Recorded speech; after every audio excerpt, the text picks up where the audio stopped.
السلام علیکم ورحمۃ اللہ وبرکاتہ۔ الحمد للہ رب العالمین والصلاة والسلام علی اشرف الانبیاء والمرسلین۔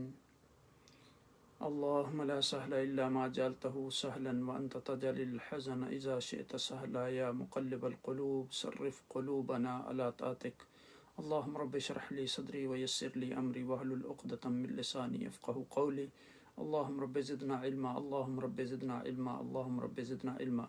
اللہم صلی علی محمد طب القلوب ودوائها وعافیت الابدان وشفائها ونور الابصار وضیائها وصلی اللہ علی خیر خلق محمد وآلہ وصحبہ اجمعین۔ اللہ پاک کی حمد و ثنا اور عقائد و جہاں نبی مکرم تاجدار عرب و عجم سید المرسلین خاتم النبیین رحمت للعالمین کی ذات گرامی پر درود و اسلام کے بعد رب کائنات کا احسان عظیم ہے کہ آج پھر ہم اس مجلس میں حاضر ہیں۔ اللہ سبحانہ و تعالیٰ سے دعا ہے کہ وہ ہمیں حق بات کہنے، سننے اور اس پر عمل کرنے کی توفیق عطا فرمائے۔ ہم پہلے درس انشاءاللہ کی طرف آتے ہیں، اس کے بعد انشاءاللہ رقیہ شرعی اور دعا کی طرف آئیں گے۔ اعوذ باللہ من الشیطان الرجیم، بسم اللہ الرحمن الرحیم۔ انا انزلناه فی لیلۃ القدر وما ادراک ما لیلۃ القدر لیلۃ القدر خیر من الف شہر تنزل الملائکۃ والروح فیہا باذن ربہم من کل امر سلام ہی حتی مطلع الفجر۔ رب کائنات نے سورۃ القدر میں ارشاد فرمایا، یہ سورہ جو ہے یہ مکی سورت ہے۔ اس سورہ مبارکہ کی 5 آیات ہیں اور 1 رکوع ہے۔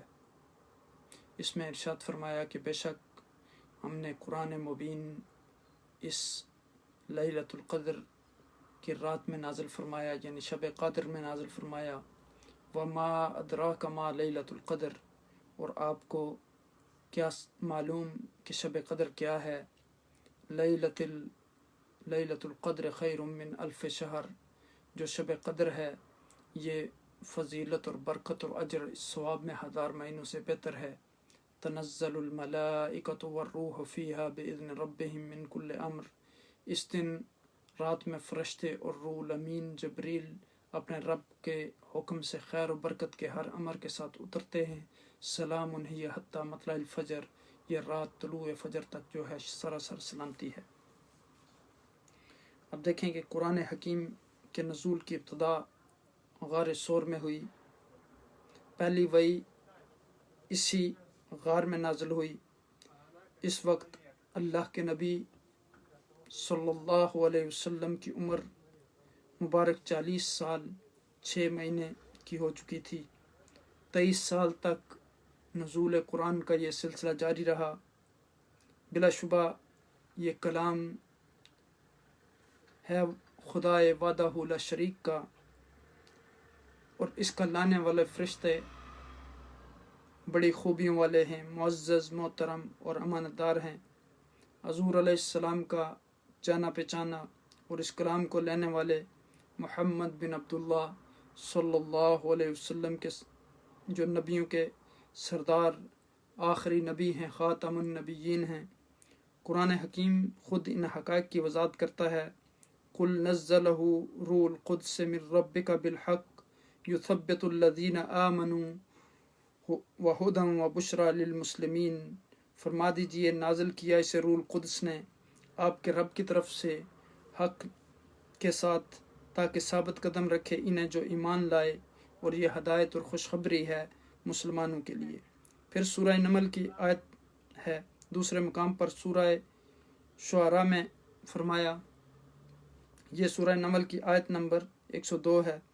پھر سورہ شعراء میں فرمایا، وَإِنَّهُ لَتَنزِيلُ رَبِّ الْعَالَمِينَ نَزَلَ بِهِ روح الامین علی قلبک لتکون من المنذرین بلسان عربی مبین وَإِنَّهُ لَفِي زُبُرِ الْأَوَّلِينَ۔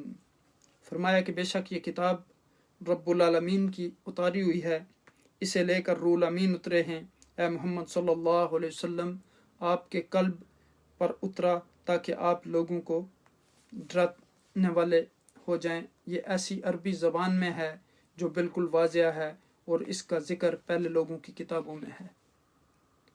پھر سورہ تکویر کی آیات سے مزید وضاحت ہوتی ہے، فرمایا انہ لقول رسول کریم ذی قوت عند ذی العرش مکین مطاع ثم امین وما صاحبکم بمجنون ولقد رآہ بالافق المبین وما هو علی الغیب بدنین وما هو بقول شیطان الرجیم فأین تذهبون ان هو الا ذکر للعالمین لمن شاء منکم ان یستقیم۔ فرمایا کہ بے شک یہ قرآن معزز قاصد جبریل کا لایا ہوا قول ہے جو قوت والا ہے، مالک عرش کے یہاں عزت والا ہے، سب فرشتوں کا سردار اور وہاں کا امین ہے، اور تمہارا یہ ساتھی محمد صلی اللہ علیہ وسلم تو مجنون نہیں۔ اور بلا شبہ اس رسول نے اس قاصد جبریل کو روشن کنارے پر دیکھا ہے، اور یہ نبی غیب بتانے والا پر ذرا بھی بخیل نہیں، اور یہ قرآن کی کسی شیطان مردود کا قول نہیں۔ پھر تم کدھر جا رہے ہو؟ یہ صرف تمام جہانوں والوں کے لیے نصیحت ہے، یہ صرف جو تم میں سے سیدھی راہ چلنا چاہے۔ یہ سورہ تکویر کی آیات ہیں 19 سے لے کر 28 تک کی۔ پھر اب یہاں دیکھیں کہ ان آیات مبارکہ سے واضح ہو گیا کہ قرآن کریم نازل کرنے والا تمام جہانوں کا مالک اور خالق رب العالمین ہے، اور اس میں اس کتاب مبارک کو دنیا میں پہنچانے والے جبریل علیہ السلام ہیں، جو روح القدس ہے، روح الامین ہے، بڑی قوت والا ہے، خدا کے نزدیک اس کی بڑی عزت ہے، فرشتوں کا سردار ہے، فرشتوں میں نہایت ہی امانتدار ہے، جس پر یہ کتاب نازل ہوئی اور جس کے وسیلے سے ہم تک پہنچے۔ اس سے فرشتے لینے کی روحانی قوت اور انسان کو دینے سکھانے کی مادی صلاحیت سے پوری طرح نوازا گیا۔ اس نے زندگی کے 40 برس اہل مکہ میں بڑی عزت کے ساتھ امین اور صادق کی حیثیت سے بسر کیے۔ اس کی زندگی کا یہ عرصہ دیکھنے والوں نے ذرا بھی اگر انصاف سے کام لیں تو وہ اس کو مجنون اور دیوانہ تصور نہیں کر سکتے، نہ ہی اس پر کاہن ہونے کا الزام لگا سکتے ہیں، کیونکہ وہ غیب کی ایسی باتیں بتاتے ہیں جو ایک عام انسان ہرگز نہیں بتا سکتا، جبکہ کاہن میں یہ کمال کہاں۔ قرآن لانے والا فرشتہ جبریل بھی اس رسول کے لیے کوئی نیا نہ تھا، بلکہ وہ اس کو دیکھ چکے تھے۔ جبریل بھی اس رسول کے لیے جانے پہچانے تھے، خوب جانتے اور پہچانتے تھے۔ یہ قرآن ایسی زبان میں آیا جو نہایت صاف ستھری، فصیح و بلیغ زبان ہے۔ اس کے بولنے اور سمجھنے والے قیامت تک موجود رہیں گے۔ عربی زبان والے اچھی طرح جانتے ہیں کہ ایسی زبان نہ تو کوئی مجنون دیوانہ بول سکتا ہے اور نہ ہی عام انسانوں کے بس کی بات ہے۔ اس کتاب الہی کو اس لیے اس زبان میں نازل کیا گیا کہ رسول صلی اللہ علیہ وسلم اس کے احکام بیان کر کے، اس کی آیتیں سنا کر انسانوں کو اللہ کے عذاب سے ڈرائیں اور اس کے فضل و کرم کا امیدوار بنائیں۔ اس آخری کتاب کا ذکر پچھلی آسمانی جو کتابیں ہیں اس میں بھی موجود ہے۔ پس ہے خدا کے وجود پر یقین رکھنے والوں، رسول کو پہچاننے والوں، خدا کے قاصد رسول کے خادم جبریل کے مقام کو جاننے والوں، سنو اور جانو وما هو بقول شیطان الرجیم۔ فرمایا یہ قرآن کسی شیطان مردود کا قول نہیں، تو اب تم کہاں بھٹکے پھرتے ہو؟ آؤ رسول کے غلام بن جاؤ، ان سے قرآن سیکھو، ان کے مطابق اپنی زندگی بسر کرو، ان کی اطاعت کرو، ان کی اتباع کرو۔ یہ قرآن تمام جہان کے انسانوں کے لیے ہدایت ہے۔ وما اتاکم الرسول فخذوہ وما نہاکم عنہ فانتہوا۔ رسول صلی اللہ علیہ وسلم جو عطا کریں اسے لے لو اور جسے منع کریں اس سے رک جاؤ۔ قل ان کنتم تحبون اللہ فاتبعونی یحببکم اللہ۔ اللہ سے محبت کرنا چاہتے ہو تو رسول کی اتباع کرو۔ پھر جو ہدایت چاہتا ہے، جو منظر مقصود تک پہنچنا چاہتا ہے، جو صراط مستقیم کی تلاش میں ہے، جو انسانوں جیسی زندگی گزارنا چاہتا ہے، جو اپنے آپ کو حیوانات سے منفرد کرنا چاہتا ہے، تو پھر قرآن موجود ہے، اس کو دستور العمل بنا لے۔ قرآن اس کی زندگی کا دامن ہے، اس کو روشنی کی طرف لے جائے گا، اس کو ہدایت عطا فرمائے گا، اس کو لیے شفا کا سبب بنے گا۔ بہرحال قرآن کریم نہایت معتبر و معتاد ذریعہ ہے۔ 23 برس تک نبی کریم صلی اللہ علیہ وسلم پر نازل ہوتا رہا۔ پہلی وحی غار حرا میں نازل ہوئی، جو سورہ اقرا کی 5 آیتیں ہیں۔ اقرا بسم ربک الذی خلق، خلق الانسان من علق، اقرا وربک الاکرم الذی علم بالقلم علم الانسان ما لم یعلم۔ آپ پڑھیے اپنے رب کے نام کے ساتھ جس نے سب کو پیدا فرمایا، اس نے پیدا کیا انسان کو جمے ہوئے خون سے۔ پڑھیے اب آپ کا رب بڑا کریم ہے جس نے علم سکھایا قلم سے، اسی نے سکھایا انسان کو جو وہ نہیں جانتا تھا۔ ان آیات کے نزول کے بعد تقریباً 3 سال تک وحی کا سلسلہ منقطع رہا۔ یہ دور اللہ کے رسول صلی اللہ علیہ وسلم نے خدا کی یاد اور اس کے کلام کے انتظار میں بڑے اضطراب اور بے چینی کے ساتھ گزارا۔ پھر کلام الہی نازل ہوا اور سورہ مدثر کی ابتدائی آیات نازل ہوئیں، اور پھر جب خدا چاہتا یا جب خدا کے بندوں کو اس کے حکم کا انتظار ہوتا تو جبریل علیہ السلام کے دربار میں وحی لے کر حاضر ہو جاتے۔ یہ قرآن ہی کی برکت ہے کہ اللہ کے رسول صلی اللہ علیہ وسلم نے مومنین کو یہ خوشخبری سنائی، من قام رمضان ایمانا واحتسابا غفر له ما تقدم من ذنبه، جو رمضان کی راتوں میں ایمان اور اخلاص کے ساتھ عبادت کرے تو اس کے پچھلے گناہ جو ہیں وہ معاف کر دیے جائیں گے۔ یعنی رمضان کی راتوں میں تراویح پڑھی جائے، اس میں قرآن کریم سنا جائے، لیکن رسم کے طور پر نہیں بلکہ خلوص کے ساتھ، محبت کے ساتھ، تو اللہ اپنا کلام سننے والوں کی مغفرت اور بخشش فرماتا ہے۔ اے اللہ تو جانتا ہے کہ ہم تیرے کلام کو محبت اور خلوص سے سن رہے ہیں، بس اپنے محبوب صلی اللہ علیہ وسلم کے صدقے ہمارے گناہوں کو بخش دے اور باقی زندگی اور گناہوں اور برائیوں سے ہماری حفاظت فرما۔ سورۃ القدر جو ہے یہ مکی صورت ہے جیسے میں نے عرض کیا، جو قرآن کے نزول کے بارے میں گفتگو پر مشتمل ہے، اور لیلۃ القدر کی فضیلت باقی سارے ایام اور مہینوں کے بارے میں اس کے انوار اور پاکیزہ تجلیات کی وجہ سے اور روحانی فیوزات کی وجہ سے جو اللہ تعالیٰ اپنے بندوں پر نازل کرتا ہے قرآن کریم کے نزول کی وجہ سے، اور جیسا کہ اس میں اس بات کا بھی بیان ہے کہ فرشتے نازل ہوتے ہیں طلوع فجر تک اس عظیم رات کی عظمت اور فضیلت کی وجہ سے، اور یہ رات اللہ کے نزدیک 1000 مہینوں سے بہتر ہے۔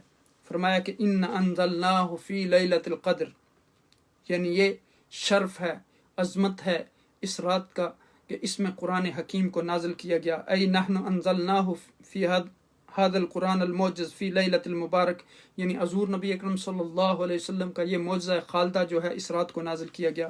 پھر فرمایا وما ادراک ما لیلۃ القدر، لیلۃ القدر خیر من الف شہر تنزل الملائکۃ والروح فیہا باذن ربہم من کل امر سلام ہی حتی مطلع الفجر۔ یہاں مفسرین کہتے ہیں کہ اس رات کو لیلۃ القدر اس لیے کہا گیا، اس کی عظمت کی وجہ سے، اس کی قدر کی وجہ سے، اس کے شرف کی وجہ سے۔ تو لیلۃ القدر کو قدر کیوں کہتے ہیں؟ عظمت قدر اور شرف کی وجہ سے۔ تو اس سے مراد یہ ہے اس میں قرآن کریم جو ہے وہ نازل ہوا لوح محفوظ سے آسمانی دنیا میں، ثم نزل بہ جبریل الی الارض فی مدت 23 سنہ، اس کے بعد جبریل نے جو ہے وہ 23 سال کی مدت میں اس کو آہستہ آہستہ نازل ہوتا رہا اور وہ لاتے رہے۔ تو جیسا کہ ابن عباس رحمہ اللہ نے کہا، نزول قرآن سے مراد لوح محفوظ سے آسمانی دنیا پر نزول، اس کے بعد جبریل کے ذریعے 23 سال کی مدت میں اس کا نزول ہوا۔ انزل اللہ القرآن جملۃ واحدہ من اللوح المحفوظ الی بیت العزہ من سماع الدنیا، یعنی اللہ سبحانہ وتعالیٰ نے لوح محفوظ سے بیت العزہ میں قرآن ایک ہی دفعہ نازل کیا، پھر اس کے بعد 23 سال کی مدت میں حضور نبی اکرم صلی اللہ علیہ وسلم پر نازل ہوا۔ اس کو امام قرطبی نے، تفسیر خازن نے، اسی طرح تفسیر ابن کثیر نے، بہت سارے مفسرین نے ذکر کیا۔ وما ادراک ما لیلۃ القدر، یعنی فرمایا کہ آپ کو کیا معلوم، آپ کو کیا سمجھ کہ لیلۃ القدر کیا ہے۔ یہاں سوال بھی کیا گیا اور پھر آگے جواب بھی ہے، تعظیم و تفخیم لامرہا، ای وما علمک یا محمد ما لیلۃ القدر والشرف۔ فرمایا کہ اے نبی صلی اللہ علیہ وسلم آپ کو کیا معلوم کہ لیلۃ القدر کیا ہے۔ قال الخازن، یعنی امام خازن جو ہیں وہ یہ کہتے ہیں کہ هذا على سبیل التعظیم لها والتشویق لخبرها كأنه قال ای شیء یبلغ علمک بقدرها ومبلغ فضلها، یعنی تعظیم کے طور پر اور اس کے اشتیاق کی وجہ سے گویا جیسے یعنی کسی چیز کا علم اور اس کی فضیلت کی اہمیت کو واضح کرنے کے لیے کہا کہ ما ادراک ما لیلۃ القدر، ثم ذکرها فضلها من ثلاث اوجہ، پھر 3 وجوہات کی بنا پر اس کی فضیلت بیان کی گئی۔ فرمایا لیلۃ القدر خیر من الف شہر، ای لیلۃ القدر فی الشرف والفضل خیر من الف شہر، یعنی ثواب اور اجر اور عظمت کے لحاظ سے جو ہے یہ 1000 مہینوں سے بہتر ہے۔ اور پھر اس میں قرآن حکیم نازل کیا گیا، یہ بھی اس کی خصوصیت ہے۔ اس رات میں جو نیک عمل ہے وہ خیر من العمل فی الف شہر لیس فیہا لیلۃ القدر، یعنی جن راتوں میں لیلۃ القدر نہیں ہوتی اس کے بجائے لیلۃ القدر کی عمل رات کو کوئی عمل صالح کرنا وہ 1000 مہینوں سے بہتر ہے۔ پھر یہاں دیکھیں کہ فرمایا کہ قد روی ان رجلا لبس السلاح وجاہد فی سبیل اللہ الف شہر، حضور نبی اکرم صلی اللہ علیہ وسلم نے فرمایا کہ بنی اسرائیل کا ایک شخص تھا، اس نے اسلحہ جو ہے وہ 1000 سال تک پہنا۔ فعجب رسول اللہ صلی اللہ علیہ وسلم والمسلمون من ذلک، حضور نبی اکرم صلی اللہ علیہ وسلم اور مسلمانوں کو اس پر تعجب ہوا۔ فتمنا رسول اللہ صلی اللہ علیہ وسلم لامتہ، تو حضور نبی اکرم صلی اللہ علیہ وسلم نے اپنی امت کے لیے خواہش کی، فقال یا رب جالت امتی اکثر الامم آثارا، یعنی میری امت کی عمریں جو ہیں وہ سب سے کم ہیں، وَأَقَلُّهَا أَعْمَالًا، اور اعمال بھی ان کے کم ہیں، فَأَعْطَى اللَّهُ لَيْلَةَ الْقَدْرِ، تو اللہ سبحانہ وتعالیٰ نے جو ہے مسلمانوں کو لیلۃ القدر عطا کی۔ وقال لیلۃ القدر خیر لک ولامتک من الف شہر، تو فرمایا کہ لیلۃ القدر آپ کے لیے اور آپ کی امت کے لیے 1000 مہینوں سے بہتر ہے۔ جاہد فی ذلک الرجل، یعنی جس آدمی نے اس کے لیے کوشش کی لیلۃ القدر کو پانے کی۔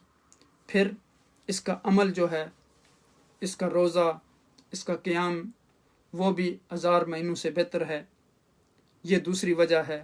پھر فرمایا تنزل الملائکۃ والروح فیہا باذن ربہم من کل امر، ای تنزل الملائکۃ والجبریل الی الارض فی تلک اللیلہ بامر ربہم من اجل کل امر قدرہ اللہ وقضا لتلک السنہ الی سنۃ القابلہ، یعنی فرشتے جو ہیں وہ اللہ سبحانہ وتعالیٰ کے حکم سے اس رات کو جو ہے وہ ہر حکم جو جس قدر اور قضاء کا لے کر نازل ہوتے ہیں، اس سال سے لے کر اگلے سال تک جتنے بھی جو بھی انسان کے مقدرات میں اللہ سبحانہ تعالیٰ کے فیصلے ہیں، یہ دوسری وجہ ہے۔ تیسری اس کی وجہ یہ بیان کی گئی کہ سلام ہی حتی مطلع الفجر، ای یہ سلام من اول یومہا الی طلوع فجر، یعنی دن شروع ہونے سے طلوع فجر تک یہ سلامتی ہے۔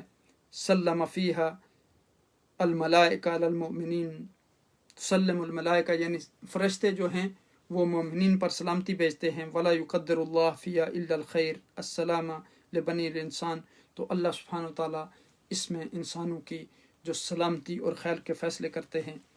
تو اب دیکھیں کہ یہ صورت جو ہے اس میں بہت ساری ایسی چیزیں ہیں جو قرآن کے اعجاز اور بیان سے تعلق رکھتی ہیں۔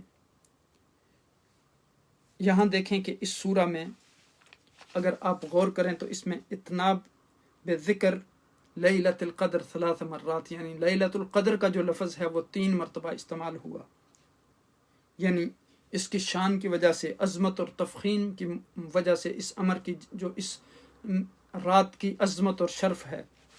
اور پھر اگر آپ غور کریں تو بعض علم اعجاز کے جو علماء ہیں انہوں نے اس کا ایک بڑا لطیف نقطہ یہاں ذکر کیا۔ انہوں نے کہا کہ لیلۃ القدر چونکہ 3 مرتبہ یہاں استعمال ہوا تو لیلۃ القدر جو ہے اس کے الفاظ جو ہیں وہ 9 بنتے ہیں حروف، اور اگر 9 کو 3 سے آپ ضرب دیں تو یہ 27، تو گویا انہوں نے اس سے استدلال کیا کہ جو لیلۃ القدر ہے وہ 27 رمضان مبارک کو ہے۔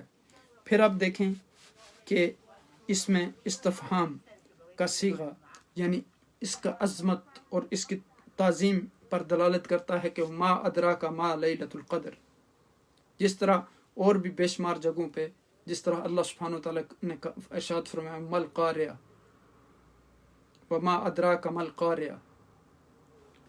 تو یہاں دیکھیں کہ پھر یعنی تیسری بات جو ہے وہ یہ ہے کہ عام کے بعد خاص کا ذکر فرمایا کہ تنزل الملائکۃ والروح فذکر جبریل بعد ملائکہ لینبئ علی جلالۃ قدرہ، یعنی جبریل کی جو عظمت اور شرف کی بنیاد پر ان کو یہاں ذکر کیا۔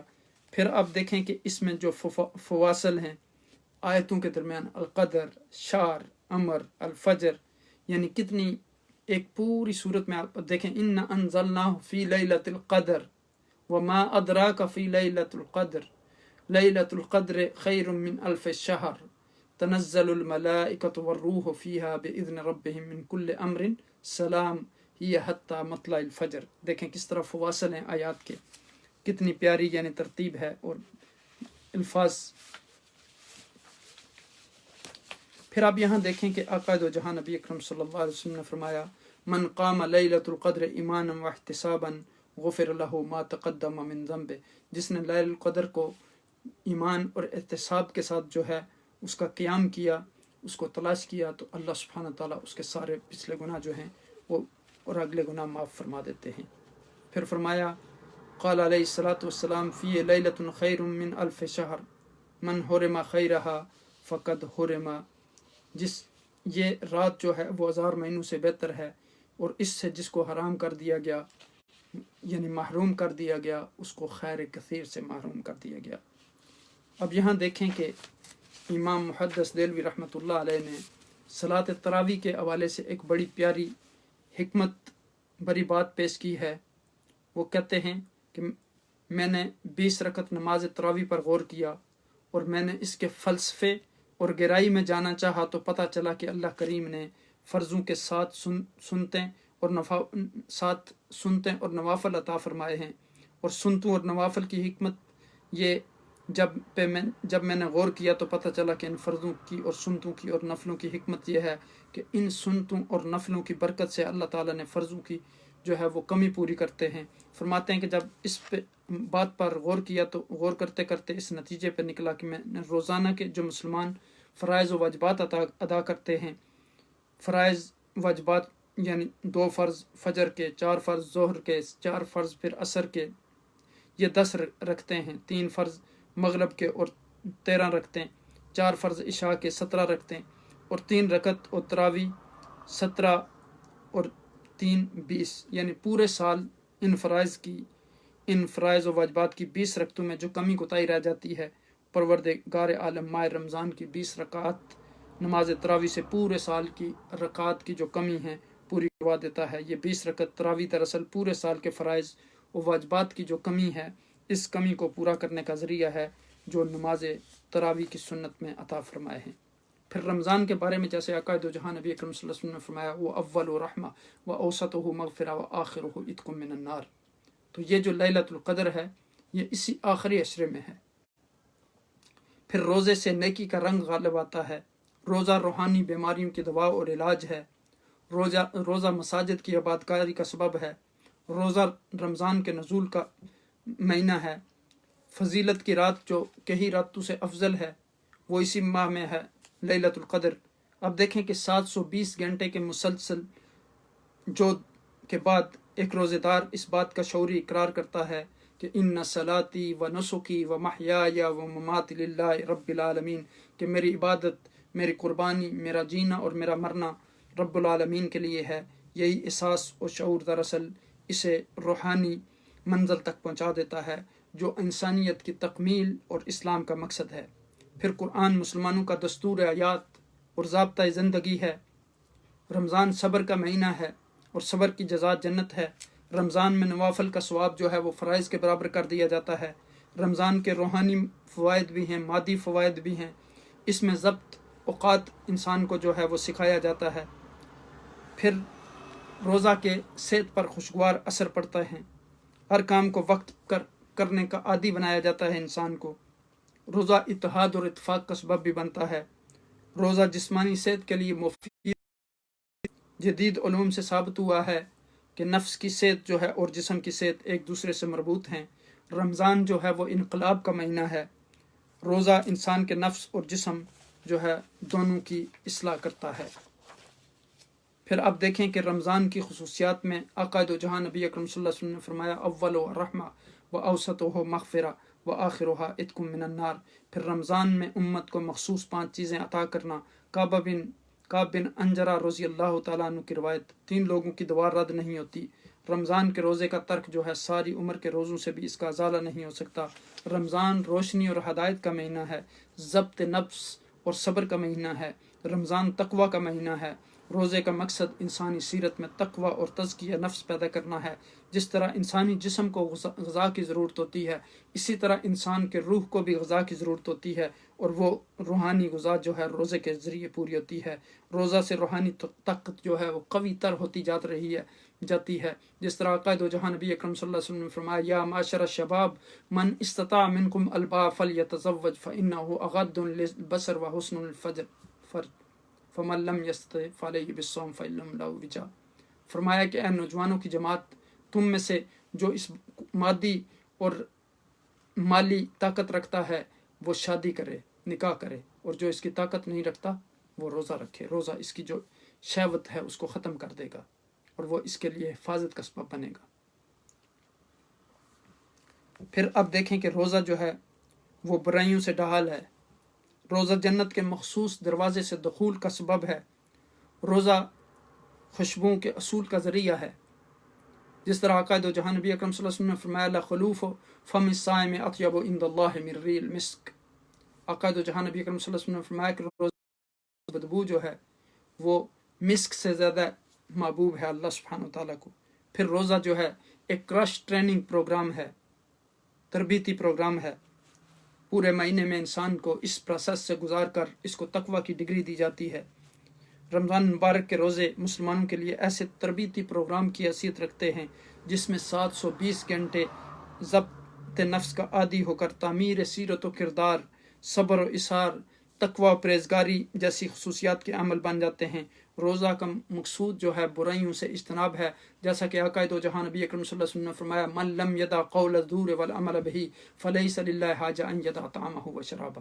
جو آدمی برائیوں کو نہ چھوڑے، بری بات کو نہ چھوڑے، جھوٹ کو نہ چھوڑے، تو اللہ سبحانہ تعالیٰ کو ہرگز ضرورت نہیں کہ وہ بھوکا پیاسا رہ کر روزہ رکھے۔ بھوک پیاس روزے سے مقصود نہیں ہے۔ روزہ دراصل ضبط نفس، تزکیہ باطن اور تطہیر قلب کا ذریعہ ہے۔ یہ اطراف بندگی کا مظہر، قرب الہی کا بہترین طریقہ ہے۔ بندہ سب کچھ اپنے سامنے ہوتے ہوئے وہ اس چیز کے قریب نہیں جاتا اللہ کی رضا کے لیے، اللہ کے حکم پر عمل کرتے ہوئے۔ بلا جواز روزہ ترک کرنا جو ہے گناہ کبیرہ ہے۔ جو اس کی فرضیت سے انکار کرے وہ دائرہ اسلام سے خارج ہے۔ روزہ ٹریننگ کورس ہے۔ روزہ ڈسپلن سکھاتا ہے۔ روزہ وقت کی پابندی سکھاتا ہے، مشقت برداشت کرنا سکھاتا ہے۔ اسی طرح اس سورہ مبارکہ میں اور چند بڑے لطیف نقطے ہیں۔ یہ مکی صورت ہے جو لطائف قرآنی سے بری ہوئی ہے۔ اس کا سبب نزول یہ ہے کہ نبی اکرم صلی اللہ علیہ وسلم نے بنی اسرائیل کے ایک شخص کا تذکرہ کیا جس نے 1 ماہ تک 1000 ماہ تک جو ہے اس نے اسلحہ اٹھایا، جیسے کہ میں نے ذکر کیا شروع میں۔ مسلمانوں کو تعجب ہوا تو اللہ سبحانہ وتعالیٰ نے سورہ مبارک نازل کی، ان انزلناہ فی لیلۃ القدر وما ادراک ما لیلۃ القدر۔ اس سورت کو پڑھنے والا قاری جو ہے اس میں بہت سارے غور و تدبر اگر کرتا ہے، تعمل کرتا ہے، تو اس کو بہت سارے نکات اس کے سامنے کھلتے ہیں۔ دیکھیں یہاں فرمایا اللہ سبحانہ تعالیٰ نے اپنے قول میں ما ادراکا، یہ نہیں فرمایا کہ ما یدریکا۔ اس میں فرق کیا ہے دونوں میں؟ ما ادراکا و ما یدریکا۔ اب دیکھیں کہ فرمایا کہ ما ادراکا ما لیلۃ القدر، جیسا کہ اس صورت میں سوال ہے، یعنی یہ نہیں کہا جاتا مگر کسی عظیم چیز کے لیے ما ادراکا۔ جب قرآن اس طرح کا سوال کرتا ہے تو اس کا جواب بھی دیتا ہے۔ تو یہاں قرآن نے فرمایا ما ادراک ما لیلۃ القدر، اس کا جواب فرمایا کہ لیلۃ القدر خیر من 1000 شہر، یعنی لیلۃ القدر جو ہے وہ 1000 مہینوں سے بہتر ہے۔ یہاں دیکھیں کہ قرآن ان الفاظ کی دقت کو بیان کیا گیا۔ قرآن کی تعبیر کو دیکھیں، یہ نہیں کہا گیا ما یدریک۔ اگر ما یدریک کے ساتھ اس کا موازنہ کریں، ما یدریک کا سوال ہے، اس کا جواب نہیں ہے۔ جیسا رب کائنات نے قرآن میں فرمایا ما یدریک لعل الساعۃ قریب، وہاں جواب نہیں ہے قیامت کب ہوگی۔ اللہ سبحانہ وتعالیٰ نے یہ کسی کو نہیں بتایا قیامت کا مقررہ وقت کون سا ہے، اس لیے یہاں جواب نہیں ہے، کیونکہ قیامت کا وقت معین کسی کو معلوم نہیں ہے جیسا کہ معروف ہے۔ پھر اس سورہ مبارکہ کے لطائف میں سے یہ بھی ہے کہ اللہ سبحانہ و تعالیٰ نے یہاں یہ کیوں کہا کہ تنزل الملائکۃ، اور یہ نہیں کہا کہ تتنزل۔ ان دونوں کلمات میں فرق کیا ہے؟ اب یہ جاننے کے لیے ہمیں اس امر کی ضرورت ہے کہ ہم کلمہ تتنزل پر غور کریں۔ اب دیکھیں کہ ارشاد ربانی ہے، ان الذین قالوا ربنا اللہ ثم استقاموا تتنزل علیہم الملائکہ الا تخافوا وابشروا ولا تحزنوا وابشروا بالجنۃ التی کنتم توعدون۔ تو یہاں اب دیکھیں کہ فرشتے سارا سال اترتے رہتے ہیں، تو یہاں تتنزل فرمایا، اور یہاں کیا فرمایا کہ تنزل الملائکۃ والروح فیہا باذن ربہم من کل امر، چونکہ فرشتے سال میں ایک ہی مرتبہ اترتے ہیں لیلۃ القدر کی رات کو، لیکن وہاں فرشتے ہر وقت آتے ہیں، اس لیے وہاں فرمایا تتنزل الملائکۃ۔ اور پھر اہل لغت کے جو علماء ہیں وہ کہتے ہیں کہ زیادت المبنی تعقبها فی المعنی، یعنی جب کسی کلمے میں حرف زیادہ ہو جائے تو اس کا مطلب یہ ہے کہ اس کے معنی میں بھی زیادتی ہوتی ہے۔ تو یہاں والملائکۃ تنزل مرۃ واحدہ فی العام، یعنی یہاں تنزل اس لیے کہا کہ یہاں فرشتے ایک ہی بار نازل ہوتے ہیں لیلۃ القدر کی رات میں، اس لیے یہ صیغہ تنزل کے ساتھ آیا۔ تو نزول الملائکہ عند الاحدار والموت، یعنی جب روح قبض کرنے آتے ہیں، ہر وقت آتے رہتے ہیں، پورا سال آتے رہتے ہیں، موت کے وقت تو سال کے کسی حصے میں بھی تو اس میں فرمایا کہ تتنزل، تو یہاں ایک دفعہ اترنے کے معنی میں فرمایا تنزل، تو یعنی بار بار نازل ہونے کا معنی اگر ہو تو پھر تتنزل ہے، اور اگر ایک ہی بار نازل ہونے کا معنی ہو تو پھر تنزل ہے۔ یعنی دیکھیں کتنی بلاغت ہے قرآن میں۔ پھر رات کے سامنے، ایسی استثنائی رات کے سامنے ہم جس کی بہت عظمت اور شان ہے، دعا ہے اللہ سبحانہ و تعالیٰ اس میں ہمارے قدر کو اٹھائے اور ہمارے لیے آسانیاں پیدا کرے۔ پھر یہ 27 جو لیلۃ القدر ہے، اس کے عددی معجزات ہیں، یعنی اکثر مفسرین نے کہا کہ لیلۃ القدر 27 رمضان المبارک کو ہے۔ یہ صورت بیان کرتی ہے کہ لیلۃ القدر کی کیا فضیلت ہے، اور بتاتی ہے کہ قرآن کا نزول جو ہے وہ رمضان میں ہوا، اور یہ کہ یہ 1000 مہینوں سے بہتر ہے۔ حضور نبی اکرم صلی اللہ علیہ وسلم اس رات کا احیاء کرتے تھے، من قام، اور فرماتے تھے من قام لیلۃ القدر ایمانا واحتسابا غفر له ما تقدم من ذنبه، یعنی جس نے اس رات کو قیام کیا ایمان اور احتساب کے ساتھ تو اس کے اگلے اور پچھلے گناہ معاف فرما دیے گئے۔ اس صورت میں عظیم اشارات ہیں۔ اب دیکھیں کہ القدر الف لام قاف دال را، اس میں 5 حروف ہیں، اور اگر غور کریں تو بعض لوگوں نے کہا کہ یہ صورت امت مسلمہ کو نماز کی ترغیب کی دعوت دے رہی ہے، ارکان اسلام جو ہیں 5 ان کی دعوت دے رہی ہے۔ القدر میں 5 حروف ہیں، تو اسلام کے جو ارکان ہیں وہ بھی 5 ہیں۔ پھر فرمایا کہ 5 آیات ہیں اس سورہ مبارکہ میں، اور اس کا مطلب ہے کہ یہ سورہ مبارکہ جو ہے مومنین کو یہ دعوت دے رہی ہے کہ وہ 5 وقت کی نماز جو ہے وہ پابندی کے ساتھ ادا کریں، جیسا کہ امت مسلمہ کو 5 نمازوں کی گویا ترغیب دے رہی ہے یہ سورہ مبارکہ۔ پھر فرمایا، جیسے فرمایا کہ حافظ علی صلواتک فکم من مصبح واساہ لا یمسی واستقیل، تو اس صورت میں جو ہے وہ 30 کلمات ہیں۔ 30 یعنی کلمہ عدد ایام شہر رمضان المبارک ہیں، یعنی رمضان المبارک کے جو دن ہیں وہ بھی 30 ہیں، اور اس کے کلمات بھی 30 ہیں۔ رمضان کے مہینے کے 30 دن ہیں، گویا امت کو رمضان کے روزوں کی ترغیب دے رہی ہے یہ سورہ مبارکہ۔ اس سورہ مبارکہ میں 114 حرف ہیں، اور قرآن حکیم کی صورتوں کے جو صورتیں ہیں وہ 114 ہیں۔ گویا یہ سورہ مبارکہ جو ہے قرآن کی تلاوت کی دعوت دے رہی ہے ہمیں۔ لیلۃ القدر میں پھر 9 حروف ہیں۔ لیلۃ القدر 27 رمضان کو ہے، اگر یہ 3 بار لیلۃ القدر آیا، اگر اس کو 9 کو 3 سے ضرب دیں تو 27 بنتے ہیں۔ لیلۃ القدر کے 9 حروف ہیں، تو یہ 3 مرتبہ آیا، تو یہ اشارہ ہے اس رات کی تعین کی طرف کہ 27 کو لیلۃ القدر ہے۔ اللہ عالم۔ اس صورت کے کلمات کی تعداد 30 ہے، اور مہینے کی جو تعداد ہے، مہینے کے دنوں کی رمضان کے، وہ بھی 30 ہے۔ پھر فرمایا سلام ہی حتی مطلع الفجر، یہ جو ضمیر منفصل ہے جو لیلۃ القدر کی طرف لوٹتی ہے، ہی اگر آپ کلمات کو گنیں سورت کے شروع میں تو اس پر پہنچ کر یہ 27واں کلمہ بنتا ہے، تو اس کی ترتیب 27ویں ہے۔ گویا یہ آیت کہہ رہی ہے کہ لیلۃ القدر جو ہے وہ 27 رمضان مبارک کو ہے۔ پھر وما ادراک ما یوم الفصل فرمایا، کہیں فرمایا کہ ما ادراک ما یوم الدین، وما ادراک ما القاریہ، وما ادراک ما ہی نار حامیہ، وما ادراک ما الحطمہ۔ یعنی یہ جہاں بھی اس طرح کا اسلوب استعمال کیا گیا، پھر رب کائنات نے خود سوال کا جواب بھی دیا، جس طرح یعنی نبی اکرم صلی اللہ علیہ وسلم کو کتنی جگہوں پہ قرآن نے تلقین کا یہ اسلوب استعمال کیا کہ یسألونک عن الروح قل الروح من امر ربی، آپ سے روح کے بارے میں پوچھتے ہیں تو انہیں کہہ دو کہ روح جو ہے یہ اللہ کے امر سے ہے۔ پھر یسألونک عن المحیض، یعنی اس طرح کا قرآن میں اسلوب جو ہے بہت زیادہ استعمال ہوا ہے، اور حضور نبی اکرم صلی اللہ علیہ وسلم کو کہا گیا کہ آپ جواب دے دیں، چونکہ یہ منافقین اور کفار یہ اپنی زبان سے یہ جواب نہیں دیں گے۔ پھر سب سے بہتر مہینے میں نزول قرآن کا نزول 1000 مہینوں سے جو بہتر ہے اس کا تذکرہ کیا گیا۔ اب دیکھیں کہ اگر اس آیہ مبارکہ پر غور کریں تو اس میں جیسے میں نے شروع میں بیان کیا، آپ دیکھیں کہ تنزل اور تتنزل کا فرق ہے۔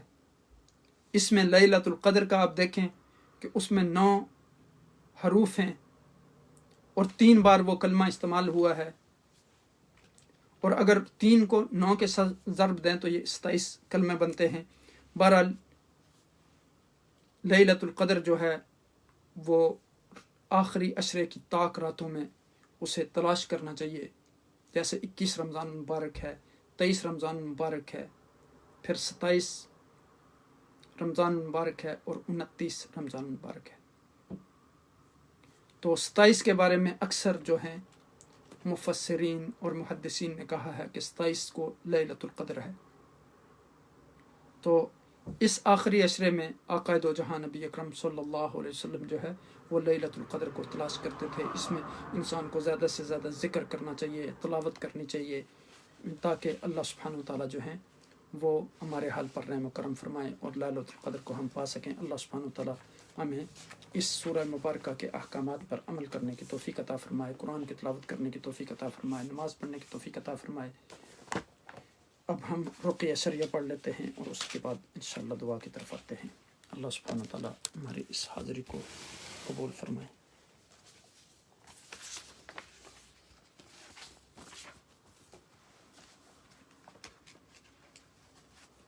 لا الہ الا اللہ العظیم العلیم، لا الہ الا اللہ رب العرش العظیم، لا الہ الا اللہ رب السماوات ورب العرش الکریم، بسم اللہ الذی لا یضر مع اسمہ شیء فی الارض ولا فی السماء وهو السمیع العلیم، بسم اللہ الذی لا یضر مع اسمہ شیء فی الارض ولا فی السماء وهو السمیع العلیم، اعوذ بکلمات اللہ التامۃ من شر ما خلق، اعوذ بکلمات اللہ التامۃ من غضب وعقاب وشر عباد من همزات الشیطان وان يحضرون، اعوذ بکلمات اللہ التامۃ من كل شیطان من كل عین لامہ، اعوذ بکلمات اللہ التامۃ التي لا يجاوزهن بر ولا فاجر، من شر ما خلق وبرأ وذرأ، ومن شر ما ينزل من السماء، من شر ما يعرج فيها، من شر ما ذرأ في الارض، من شر ما يخرج منها، من شر فتن الليل والنهار، من شر كل تارك الا تاركا يترك بخير يا رحمن، اعوذ بالله السميع العليم من الشيطان الرجيم، بسم الله الرحمن الرحيم، الحمد لله رب العالمين الرحمن الرحيم مالك يوم الدين، اياك نعبد واياك نستعين، اهدنا الصراط المستقيم صراط الذين انعمت عليهم غير المغضوب عليهم ولا الضالين، امين، بسم الله الرحمن الرحيم، الف لام ميم ذلك الكتاب لا ريب فيه هدى للمتقين الذين يؤمنون بالغيب ويقيمون الصلاة ومما رزقناهم ينفقون، والذين يؤمنون بما انزل اليكم وما انزل من قبلكم بالآخرة هم يوقنون،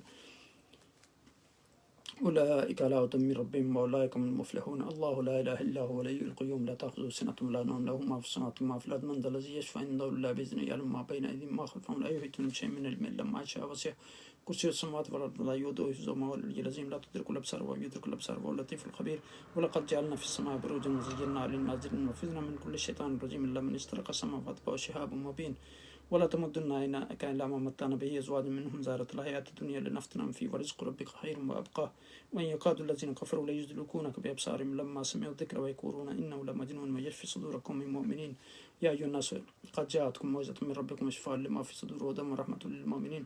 يخرج من بطونها شراب مختلف ألوانه فيه شفاء للناس وننزل من القرآن ما هو شفاء ورحمة للمؤمنين. وإذا مرضت فهو يشفين. قل هو للذين آمنوا هدى وشفاء. بسم الله الرحمن الرحيم. قل هو الله أحد الله الصمد لم يلد ولم يولد ولم يكن له كفوا أحد. بسم الله الرحمن الرحيم. قل أعوذ برب الفلق من شر ما خلق من شر غاسق إذا وقب من شر النفاثات في العقد من شر حاسد إذا حسد. بسم الله الرحمن الرحيم. قل أعوذ برب الناس ملك الناس إله الناس من شر الوسواس الخناس الذي يصدر الناس من الجنة والناس. تحسنت بالله الذي لا إله إلا هو إلهي وإلا كل شيء وتصمت بربي رب كل شيء وتوكلت على الحي الذي لا يموت واستطفأت شر بلا حول ولا قوة إلا بالله العلي العظيم. حسبي الله ونعم الوكيل. حسبي الرب من العباد حسبي الخالق من المخلوق حسبي الرازق من المرزوق حسبي الناصر من المنصور حسبي الذي بيده ملكوت كل شيء وهو يجير ولا يجار عليه. حسبي الله وكفى سمع الله لمن دعا. حسبي الله لا إله إلا هو عليه توكلت وهو رب العرش العظيم. اللهم اصرف عني هر الليل وبرد الليل وسب العين. اللهم رب الناس اذا بالباس واشفي انت شافي لا شفاء الا شفاءك شفاء لا يغادر سقما. بسم الله اركي نفسي من كل شيء يؤذيني من شر كل نفس او عين حاسد الله يشفيني. بسم الله اركي نفسي. سبحان ربك رب العزة عما يصفون وسلام على المرسلين والحمد لله رب العالمین. اپنے دلوں کو اللہ کی طرف متوجہ کر لیں. دعا کے لیے ہم ہاتھ اٹھاتے ہیں. الحمد للہ رب العالمین والصلاة والسلام علی اشرف الانبیاء والمرسلین. اللهم لا سهل الا ما جعلته سهلا وانت تجعل الحزن اذا شئت سهلا. يا مقلب القلوب صرف قلوبنا على طاعتك. اللهم لا تدع في مقامنا هذا ذنبا الا غفرته ولا دينا الا قضيته ولا مريضا الا شفيت وعافيت ولا طالب علم الا وفقت ولا مسافر الا وصلت ولا مظلوم الا نصرت. يا حي يا قيوم برحمتك نستغيث. اللهم اني اسالك بعدد خلقك بعز عرشك برضاء نفسك بنور وجهك بمبلغ علمك وحلمك ببقاء قدرتك ببسطة قدرتك بمنتهى رحمتك بإدراك مشيتك بكلية ذاتك بكل صفاتك بتمام وصفك بنهاية أسمائك بمكنون سرك بجميل برك بجزيل عطائك بكمال منك بفيض جودك بشديد غضبك بسباك رحمتك بعدد كلماتك بغاية بلوغك يا الله بتفرد فرديتك بتوحيد وحدانيتك بعزة ربوبيتك بعظمة كبريائك يا الله بجاه جلالك بكمالك بجمالك بأفعالك بأنعامك بسيادتك بملكيتك بجباريتك بمشيتك بعظمتك بلطفك بسرك ببرك بإحسانك بحقك وبحق رحمتك وبحق محبوبك محمد صلى الله عليه وسلم أن تجعل لنا فرجا مخرجا وشفاء من الحموم والبلاء والوباء والطعن والطاعون والأناء ومن جميع الأمراض والآفات والآحاد والبليات في الدنيا والآخرة. اللهم اجمع قلوبنا على طاعتك واجمع نفوسنا على خشيتك واجمع أرواحنا في جنتك وارزق كل معموم بالفرح فرج وكل مؤسر باليسر وكل محروم بالذرية الصالحة وكل مديون بقضاء دين وكل حزين بالفرح وكل مريض بالشفاء وكل ميت بالرحمة. اللهم إني أسألك بنورك الذي أشرقت له السماوات والأرض أن تجعل أحبتي في رزقك وحفظك وجوارك وتحت كنفك. اللهم البسهم ثياب الصحة والعافية أرزقهم من واسع رزقك وتقبل أعمالهم. اللهم ارزقنا الإخلاص في الدعوات والقبول في الطاعات والشكر عند الخيرات والخشوع في الصلوات والعفو عند الأثرات. اللهم افتح لنا ابواب البركه والرزق والتيسير والفلاح والنجاة واحفظنا من كل شر ومن كل سوء ومن كل بلاء. یا حی یا قیوم برحمتک نستغیث. یا الہی ہم نے جو کلام پاک پڑھا جو ذکر اذکار کیا گیا جو درود شریف پڑھا گیا حضور نبی اکرم صلی اللہ علیہ وسلم کے دربار میں پیش کرتے ہیں. قبول و منظور فرما. یا اللہ آپ کے توسط سے ازواج مطہرات ازواج مطہرات اہل بیت حسنین کرمین سب کے روح کو سارے صاف کرتے ہیں تو قبول و منظور فرما. سیدنا علی رضی اللہ تعالیٰ عنہ خلفائے اربعہ سب کے روح کو سارے صاف کرتے ہیں تو قبول و منظور فرما. صحابہ کرام تابعین تبع تابعین قادری نقشبندی چشتی رفاعی جتنے بھی سلسلوں کے بزرگان دین ہیں سب کے روح کو سارے صاف کرتے ہیں تو قبول و منظور فرما. مشایخ لدر جتنے بھی ہیں سب کے روح کو فردن فردن یا الہی سارے صاف کرتے ہیں تو قبول و منظور فرما. ہمارے خاندان کے جتنے بھی لوگ اس دنیا سے چلے گئے سب کے روح کو سارے صاف کرتے ہیں تو قبول و منظور فرما. حاضرین مجلس کے جتنے بھی لوگ اہل خانہ میں سے لوگ اس دنیا سے چلے گئے، سب کے روح کو اصال صاحب کرتے ہیں تو قبول منظور فرما، ان کو جنت الفردوس میں اعلیٰ عرفہ مقام عطا فرما، بیماروں کو شفائے عاجلہ و کاملہ عطا فرما، بے روزگاروں کو روزگار عطا فرما، پریشان والوں کو پریشانیوں کو دور فرما، یا اللہ بے نمازیوں کو نمازی بنا دے، یا اللہ ہماری ماؤں بہنوں بیٹیوں کو پردے کی توفیق عطا فرما، یا اللہ فاطمہ الزہرا رضی اللہ تعالیٰ عنہا کے نقش قدم پر چلنے کی توفیق عطا فرما، یا اللہ ہمارے دلوں کو قرآن کے نور سے مزین فرما، یا الہی ہماری دعاؤں کو قبول فرما لے، ہم نے تیری بارگاہ میں ہاتھ اٹھائے، ہمارے روزوں کو قبول فرما، ہمارے قیام اللیل کو قبول فرما، ہماری تراویح کو قبول فرما، ہمارے قرآن کی تلاوت کو قبول فرما، ہماری قرآن کی مجالس کو قبول فرما، یا اللہ امت مسلموں کے حال پر رحم کرم فرما دے، انسانیت کے حال پر رحم کرم فرما دے، یا اللہ کشمیر کے مسلمانوں، فلسطین کے مسلمانوں، شام کے مسلمانوں، جہاں جہاں مسلمان مظلوم میں سب کے حال پر رحم کرم فرما، یا اللہ تمام حاضرین مجلس کی جو جائز دینی خواہشات ہیں ان کو پورا فرما، جن جن ساتھیوں نے دعاؤں کے لیے کہا ہے ان کی دعاؤں کو قبول فرما، ان کی پریشانیوں کو خوشیوں میں بدل دے، اللہم اجعلنا فی الدنیا مہتدین من الحلال مرزوقین من الحرام محفوظین ومن المعاصی ہاربین ورطاعت واقفین وبالشهادة ناطقين وفي الآخرة مرحومين وفي القبر مونسين وعند السؤال ثابتين وفي الحشر آمنين وفي الميزان راجعين وعلى الصراط جاهزين ومن الحوض واردين ومن النار بعيدين يا الله، وفي الجنة خالدين وفي الفردوس نازلين وفي اللجين ساكنين في وجه الله نازلين برحمتك يا أرحم الراحمين، وصلى الله تعالى على خير خلقه ونور عرشه وزينة فرشه وقاسم رزقه محمد وآله وصحبه أجمعين برحمتك يا أرحم الراحمين۔ جزاکم اللہ خیر۔ اللہ سبحانہ و تعالیٰ ہماری اس حاضری کو اپنی بارگاہ میں قبول فرمائے، اللہ سبحانہ و تعالیٰ آپ کو اجر عظیم عطا فرمائے۔ ہمارے جتنے بھی دوست ہمارے ساتھ ہیں میں سب کے لیے دعا گو ہوں کہ اللہ سبحانہ و تعالیٰ آپ کو اپنے حفظ و امان میں رکھے، آپ کے دلوں کو قرآن کے نور سے مزین فرمائے، آپ کے دلوں کو اپنی اللہ سبحانہ تعالیٰ اپنی محبت، اپنے حبیب کی محبت، صحابہ کرام کی محبت، صالحین کی محبت سے منور فرمائے، اور آپ کو، آپ کے اہل خانہ، آپ کے عزیز و اقارب سب کو اپنے حفظ و امان میں رکھے۔ پلیز اس ویڈیو کو دوسرے لوگوں کے ساتھ بھی شیئر کریں تاکہ اور لوگ بھی اس سے استفادہ کر سکیں، اور رقیہ شرعیہ جو ہے وہ خاص کر جو مریضوں کے لیے ہے انشاءاللہ وہ مریض اس کو ضرور سنیں، ان کے لیے انشاءاللہ اللہ سبحانہ تعالیٰ کے اذن سے یہ شفا کا باعث بنے گی۔ اللہ سبحانہ تعالیٰ ہماری اس حاضری کو قبول فرمائے، اور اللہ سبحانہ تعالیٰ ہمارے حال پر رحم و کرم فرمائے۔ یہ رمضان المبارک کا آخری عشرہ ہے، اس میں ہمیں اللہ سبحانہ تعالیٰ سے اپنی غلطیوں کی معافی مانگنی چاہیے تاکہ ہم آگ سے چھٹکارے کے مستحق ٹھہریں۔ یہ انتہائی اہمیت کا حامل عشرہ ہے۔ پہلا عشرہ رحمتوں کا تھا، برکتوں کا تھا، دوسرا مغفرتوں کا تھا، اور اب یہ آگ سے چھٹکارے کا عشرہ ہے۔ رمضان مبارک کے آخری جو عشرے میں ہم داخل ہو چکے ہیں، رب کائنات سے دعا ہے کہ وہ ہمیں رمضان مبارک کی برکتوں سے مستفید ہونے کی توفیق عطا فرمائے، ہمیں قیام اللیل کرنے کی توفیق عطا فرمائے۔ اب لیلۃ القدر کو ان راتوں میں تلاش کریں، اللہ کا ذکر کریں، اللہ کے قرآن کی تلاوت کریں، ذکر اذکار کریں، حضور کی ذات پر ان دنوں میں زیادہ سے زیادہ درود بھیجیں، چونکہ درود شریف ایک ایسی عبادت ہے جو کبھی بھی ریجیکٹ نہیں کی جاتی۔ آقا دو جہاں نبی اکرم صلی اللہ علیہ وسلم پر درود پڑھنے والے کی ہر مشکل آسان ہوتی ہے، اس لیے اپنا یہ عادت بنا لیں کہ دن رات سوتے ہوئے، جاگتے ہوئے، اٹھتے ہوئے ہر وقت حضور کی ذات پر درود بھیجیں۔ آپ کی زبان اتنا درود بھیجیں کہ آپ کی زبان اس پہ ہمیشہ آپ کے بغیر ارادے کے بھی پھر آپ کی زبان جو ہے وہ درود شریف پڑھنا شروع کر دے۔ اللہ سبحانہ وتعالی ہمیں حضور کی ذات پر صحیح سچی محبت کے ساتھ درود شریف پڑھنے کی توفیق عطا فرمائے۔ اللہ سبحانہ وتعالی آپ کو اجر عظیم عطا فرمائے۔ جزاکم اللہ خیر وبارک اللہ فیکم۔ السلام علیکم ورحمۃ اللہ وبرکاتہ۔